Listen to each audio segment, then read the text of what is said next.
I'm Seth Rosenblatt for CNET, and in my hands I'm holding the Windows 8 Developers Preview tablet based on the Samsung 700 T1A, which will apparently be released sometime soonish with Windows 7 on it. But Microsoft has told us that all Windows 7 hardware will support Windows 8. And so let's take a quick look at the Windows 8 operating system. When you first boot it up, this is the first thing that you're going to see, a screen that says Personalize. Going to tap on it. It's going to give us a touchscreen keyboard. And there are some keyboard options. You can actually go to a split keyboard like that. You can go to a handwriting stylus mode, although apparently not at this time.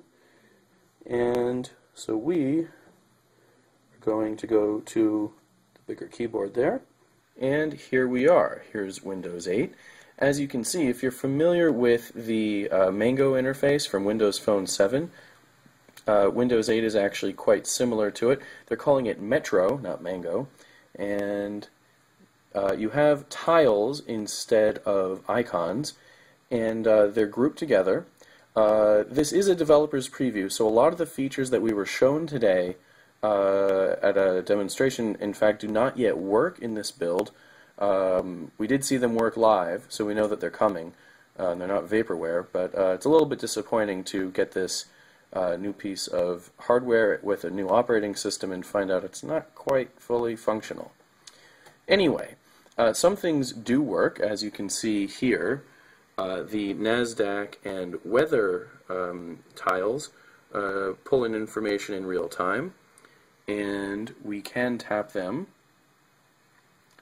and you can see how incredibly fast Windows 8 moves through its tiles and into the information that you're trying to get at. And we're going to jump into the stock app, and here you can drill down into more information. It pulls up IE8, and IE8 is quite interesting. If you swipe down, you get your tabs, and your tabs up at the top here, and your location bar and navigation buttons here at the bottom. Like the rest of Windows 8, if you slide in from the right, you get here features for moving around the tablet itself. We have search, we have share. That's a dedicated share button right here that lets you share whatever it is you're looking at. You can share photos, you can share links, you can share things more as packages than as solitary items, which is quite cool. Start devices takes you to your devices, and even though this is a tablet, because it's based on Windows, it will connect to peripherals like keyboards, mice, and printers.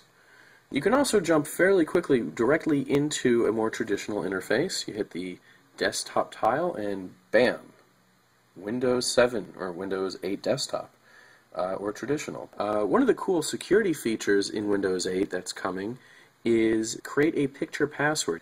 If you tap this and you log in, you can then add a picture and draw on it to create a password that uses just the drawing.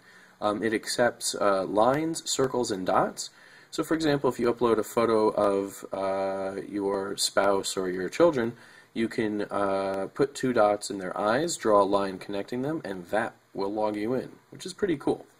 One of the interesting things about Windows 8 is that Microsoft has told us that they want people to jump smoothly between Metro and the traditional desktop. Some people had thought that perhaps they want it to be, they want one to replace the other. But in fact, things like the Task Manager are only available from the more traditional interface. You can see here that there have been some pretty major changes to it. We're looking at a heat map for things that are using a lot of memory, and you have a resource monitor down here. Alright, so that's our first early look at a very rough version of Windows 8. Personally, I think it's really exciting. I think that the version that they showed us earlier today was a bit more exciting than what we've got here. But I think it bodes well for making Microsoft competitive in an era when there's really quite a lot of mobile competition and dual operating system madness going on. So for CNET, I'm Seth Rosenblatt from Anaheim.